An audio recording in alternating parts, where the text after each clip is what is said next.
Good evening students. 7.4 exercise में करा रहा हूँ।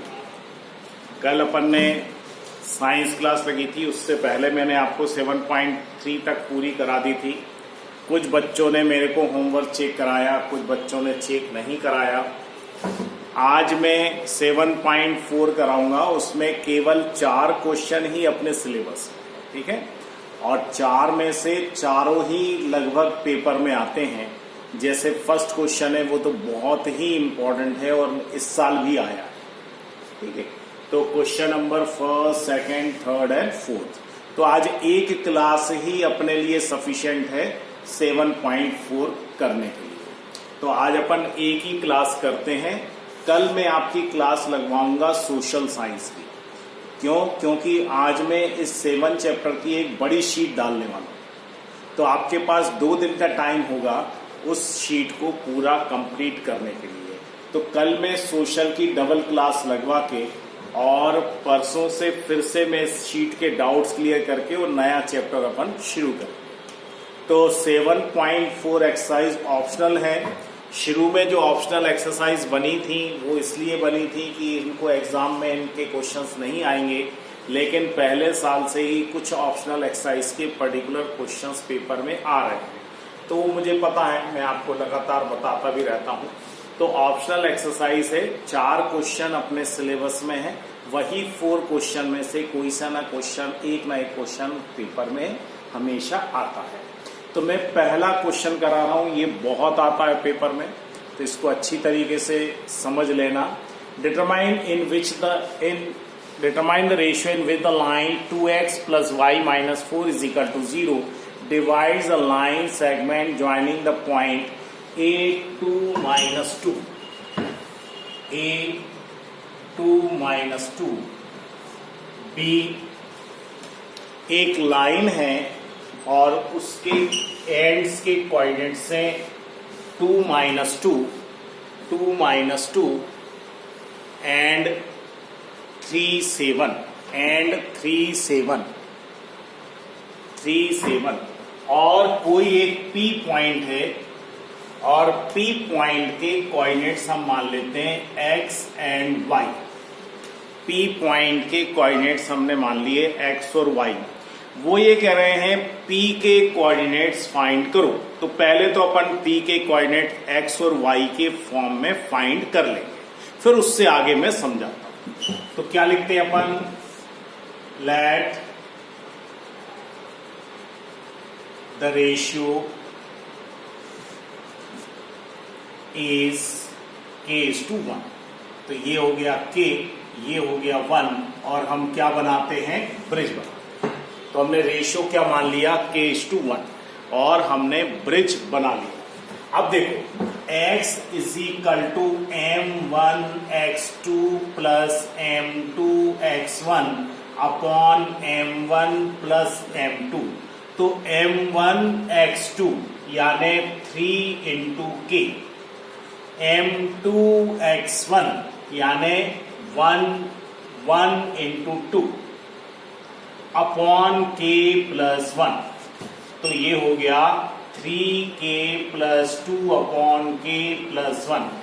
y की वैल्यू आ गई हमारी, x की वैल्यू आ गई। इसी तरीके से हम y कैलकुलेट कर लेंगे।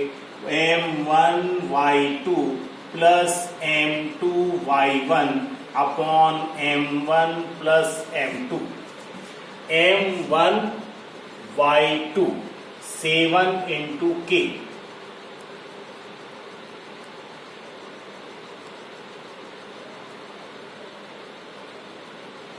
Plus m2 y1 1 × -2 upon k + 1। तो ये हो जाएगा 7k - 2 अपॉन k + 1। तो यहां तक तो आपने क्वेश्चंस किए हैं, लेकिन यहां पर क्या होता था? x या y की वैल्यू अपने पास होती थी तो हम रेशियो फाइंड कर लेते थे। अब यहां से इस क्वेश्चन को समझें। अब वो ये क्या कह रहे हैं? Determine the ratio in which the line 2x + y - 4 = 0। क्या बोल रहे हैं वो? 2x - y + 4 = 0। 2x plus y minus four is equal to 0। वो ये कह रहे हैं डिटरमाइन द रेशियो, यानी रेशियो फाइंड करो। This line divide the line segment joining the point this, यानी ये जो लाइन है, तो देखो ये जो लाइन कैसे है, क्या अपन ने थर्ड चैप्टर में मैंने आपको ग्राफ कराया था, क्या ये लीनियर इक्वेशन है, लीनियर इक्वेशन की एक और स्ट्रेट लाइन बनती है। तो ये जो स्ट्रेट लाइन बन रही है वो कहां से जा रही है, पी से होती हुई जा रही है, हमने बनाई नहीं है, नाम उसको शो कर रहे हैं, तो पी से होती हुई जा रही है। तो वो ये कह रहे हैं कि पी से होती हुई ये लाइन जा रही है, तो हमने पी के कोऑर्डिनेट्स निकाल लिए एक्स और वाई, और यहां पे हम क्या करेंगे, एक्स की जगह ये वैल्यू रख देंगे, वाई की जगह ये रख देंगे। तो देखो ध्यान से, 2 एक्स की जगह क्या रख देंगे, 3k+2 अपॉन k+1, y की जगह क्या रख देंगे, 7k-2 upon k+1 -4 is equal to 0। Actually हमें क्या फाइंड करना है, k की वैल्यू। क्या फाइंड करना है, k की वैल्यू। तो हम यहां पर x और y की वैल्यू हमने यहां से उठाई और यहां रख दी। अब 4 को तो हम उधर ले जाएंगे, तो इन दोनों का एलसीएम क्या आएगा, k+1, तो ये हो जाएगा 6k+4 +7k -2 is equal to 4। 4 को हम कहां ले गए, उस साइड, या आप चाहो कि हमें उस साइड नहीं ले जाना, हमें तीनों का एलसीएम लेना है, तो वो भी कर सकते हो। तो हम तीनों का एलसीएम ले लेते हैं। तीनों का एलसीएम कितना हुआ, k+1, 3 2 6k, 2 2 4 +7k -2, और k+1 का -4 में, तो -k -4k -4 is equal to 0। हम ये भी कर सकते हैं, ठीक है, क्योंकि अगर हम 4 को उधर ले जाते हैं, फिर क्रॉस मल्टीप्लिकेशन करेंगे, फिर सबको उठा के इधर लाएंगे, तो अगर हम उससे बचना चाहते हैं तो हम उस साइड ना ले जाएं, हम सीधे सीधे मल्टीप्लाई। अब k+1 इधर जाएगा तो क्या हो जाएगा, 0। अब 6k + 7k 13k, 13k में से 4k गए तो कितना बचा, 9। 4 से 4 कैंसिल, माइनस का 2 इज इक्वल टू 0। क्यों, क्योंकि k+1 उधर जाएगा तो क्या हो जाएगा, 0। k+1 का 0 मल्टीप्लाई करके तो क्या आ जाएगा, 0। तो इसलिए हमें वहां पे शो करने की जरूरत नहीं है। तो 9k इज इक्वल टू 2, तो k is equal to 2/9। k कितना आ गया, 2/9। k की वैल्यू कितनी आ गई, 2/9। Is it clear. तो ये हमारा हो गया रेशो। क्या हो गया, ये रेशो। क्या हमें फाइंड करना था, रेशो। लेकिन कभी कभी क्वेश्चन बहुत ही सरल है, कोई कठिन नहीं है, लेकिन कभी कभी क्वेश्चन इससे बड़ा बना देते हैं। कैसा बना देते हैं, वो क्या कहते हैं, फाइंड द रेशो। तो रेशो हम फाइंड कर चुके, एंड फाइंड द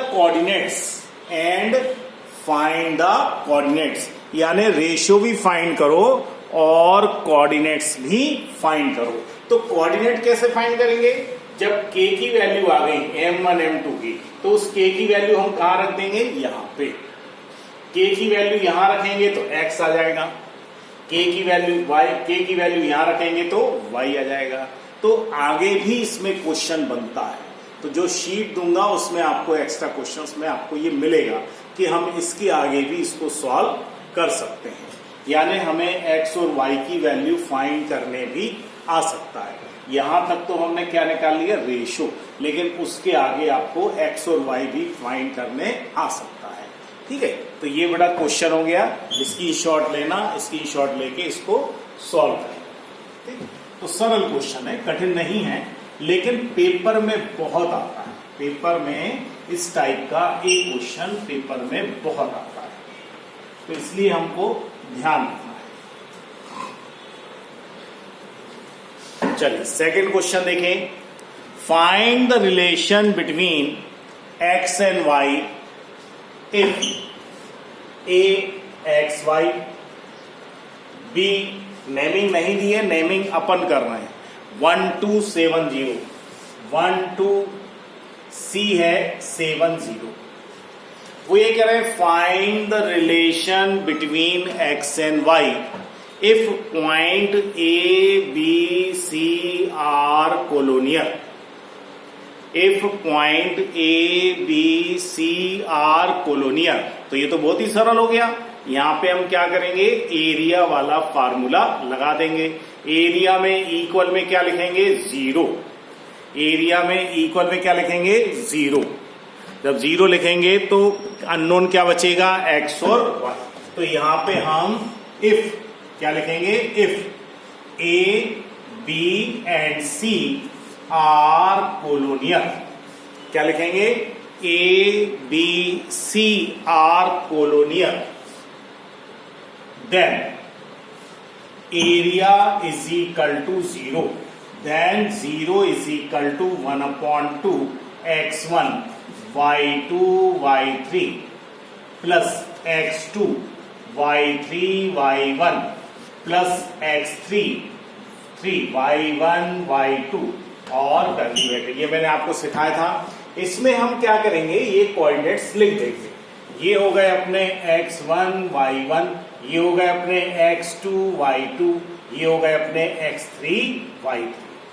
तो ये सारे कोऑर्डिनेट्स लिख देंगे। इस पूरी इक्वेशन में हमारे पास 2 ही अननोन हैं, x है और एक y है। यानी हम x और y की आंसर तो फाइंड कर ही नहीं सकते, हम x और y का रिजल्ट तो फाइंड कर ही नहीं सकते। यानी हमारे पास x भी रहेगा और y भी रहेगा, x भी रहेगा और y भी रहेगा। ठीक है, x भी रहेगा और y भी रहेगा। यानी वो एक लीनियर इक्वेशन बन जाएगी। क्या बन जाएगी, वो एक लीनियर इक्वेशन बन जाएगी। उसमें x भी आएगा, y भी आएगा और कोई कांस्टेंट भी आ सकता है। तो हमें क्या करना है, find the relation between x and y।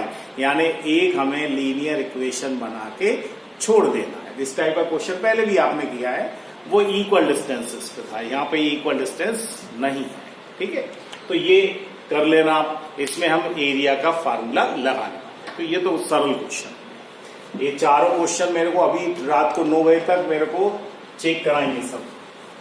तो ये हो गया हमारा क्वेश्चन नंबर सेकंड भी बहुत ही सरल है। अब देखो थर्ड पे आ जाओ। थर्ड क्या है, find the centre of the circle. ये भी क्वेश्चन पेपर में बहुत आता है। Find the centre of the circle. तो सेंटर को हमने O मान लिया, इसको A मान लिया, इसको B मान लिया, इसको C मान लिया। क्या लिखेंगे, find the centre of the circle passing through 6 - 6। तो इसके कोऑर्डिनेट्स हो गए 6 - 6।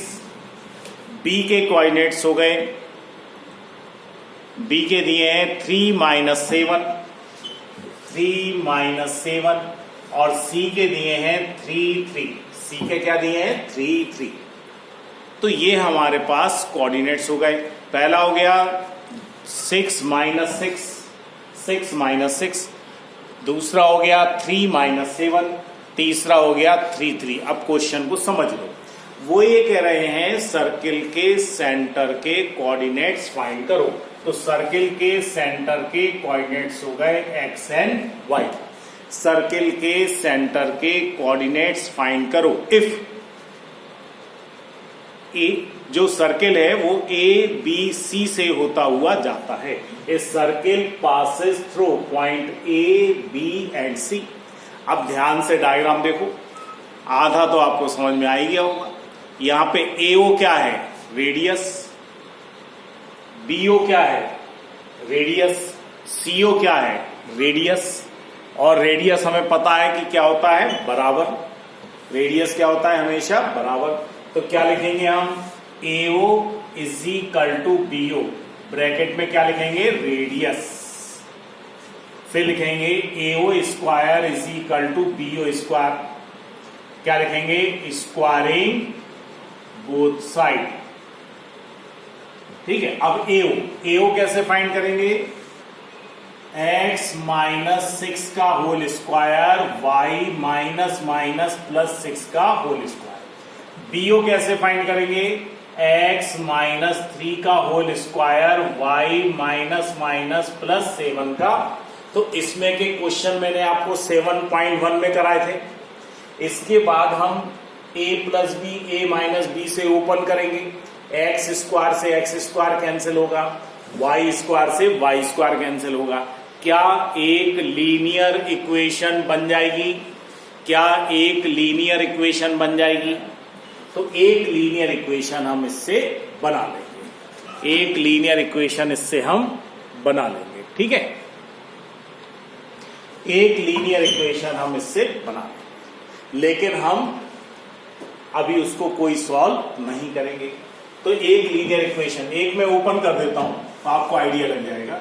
ए square minus 2ab plus B square, A square minus 2ab plus B square, A square minus 2ab plus B square, A square plus 2ab plus B square.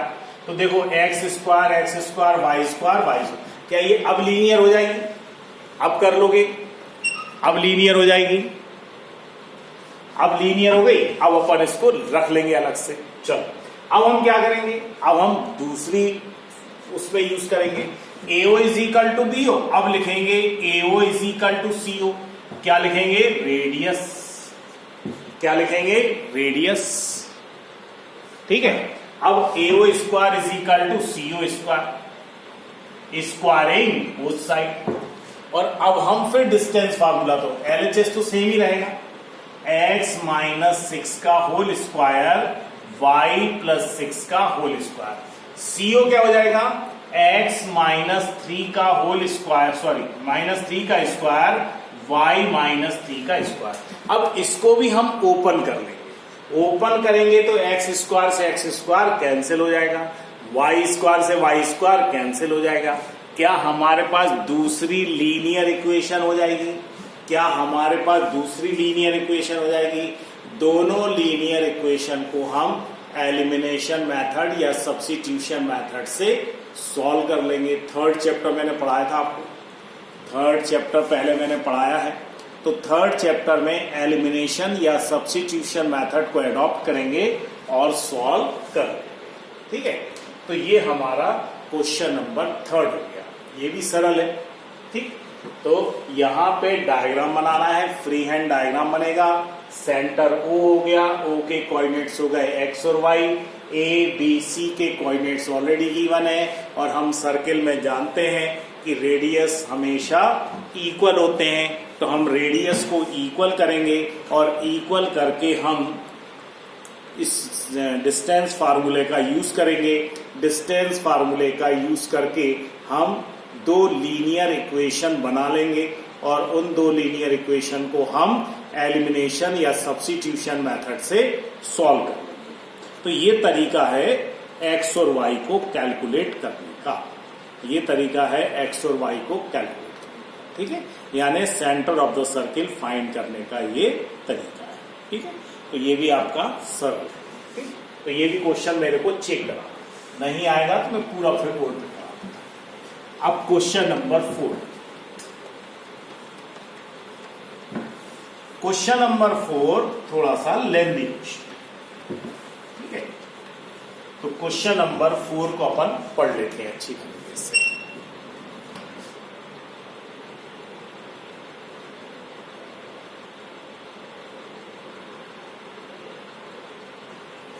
Question number 4 पे ध्यान दो बेटा। Question number 4 में क्या कह रहे हैं वो? क्वेश्चन नंबर 4 में कह रहे हैं the two opposite vertices of a square is this and this, find the coordinates of the other two vertices. यानी एक स्क्वायर दिया है तो हमने ये स्क्वायर बना लिया, नेमिंग कर ली A B C D। क्या स्क्वायर की तीनों साइड इक्वल, चारों साइड इक्वल होती हैं? बिल्कुल होती हैं, हमने लिख लिया। अब क्या कह रहे हैं वो ये कह रहे हैं कि दो अपोजिट वर्टेक्स दिए -2 -1 और 2। तो ये हो गया -1 और ये हो गया 2। अपोजिट में कौन सा आएगा? C। तो C कितना दिया है? सी दिया है 3 2, सी दिया है 3 2। अब हमें काय के कोऑर्डिनेट्स फाइंड करना है, रिमेनिंग वर्टिसेस के कोऑर्डिनेट्स फाइंड करना है, यानी हमें बी भी फाइंड करना है और डी भी फाइंड करना है, बी भी फाइंड करना है और बी फाइंड करना है और डी। तो अभी हम क्या करेंगे, बी के कोऑर्डिनेट्स मान लेंगे एक्स एन और हम ए सी को ज्वाइन करेंगे। अब स्क्वायर की जो हमारे पास प्रॉपर्टीज हैं उनको एक बार हम रिवाइज कर लेते हैं। देखो स्क्वायर में यहां जो यूज होगा वो पहला तो ये यूज होगा कि ऑल 4 साइड्स आर इक्वल, यानी प्रीवियस क्वेश्चन में आप याद करो AO is equal to BO, तो क्या लीनियर उस इक्वेशन बन गई थी, तो यहाँ पे AB is equal to BC हो जाएगी, तो क्या ये भी लीनियर हो जाएगी, यानी इसमें स्क्वायर नहीं आएगा। ठीक है, फिर दूसरा, क्या स्क्वायर में चारों एंगल 90 डिग्री होते हैं? बिल्कुल होते हैं, तो इसका मतलब एंगल B कितना हो जाएगा 90। अगर 90 हो गया तो क्या हम पाइथागोरस थ्योरम का यूज कर सकते हैं? तो देखो यहां पे एक की जगह आपको 2 क्वेश्चन हो रहे हैं, बहुत ध्यान से समझना। 2 क्वेश्चन कैसे हो रहे हैं? देखो यहां पे अगर मैं राइट एंगल ट्रायंगल बना देता ABC, तब भी क्या आप B के वर्टेक्स फाइंड कर सकते थे, B वर्टेक्स के कोऑर्डिनेट्स फाइंड कर सकते थे। तो देखो वो भी सीख जाएंगे अपन कि अगर राइट एंगल ट्रायंगल है तो उसकी कोई सी भी वर्टेक्स के कोऑर्डिनेट्स हम फाइंड कर सकते हैं। जब हम B के कोऑर्डिनेट फाइंड कर लेंगे तो हम फिर D के कोऑर्डिनेट फाइंड करेंगे, वो मैं आपको बाद में सिखाऊंगा, पहले अपन इतना कंप्लीट करें। तो यहां पे हम 2 प्रॉपर्टी यूज कर रहे हैं, ऑल साइड्स आर इक्वल और second all angles are 90 degree, so ABC is a right angle triangle. तो चलो पहले अपन यूज कर रहे हैं इक्वल साइड्स। देखो लिखेंगे हम AB is equal to BC, AB is equal to BC। क्या कारण है AB is equal to BC? In square all sides are equal. चलिए AB square is equal to BC square, squaring both sides. ठीक है, अब AB के लिए हम फार्मूला लगाएंगे, तो x minus minus x minus minus, ध्यान से देखो, x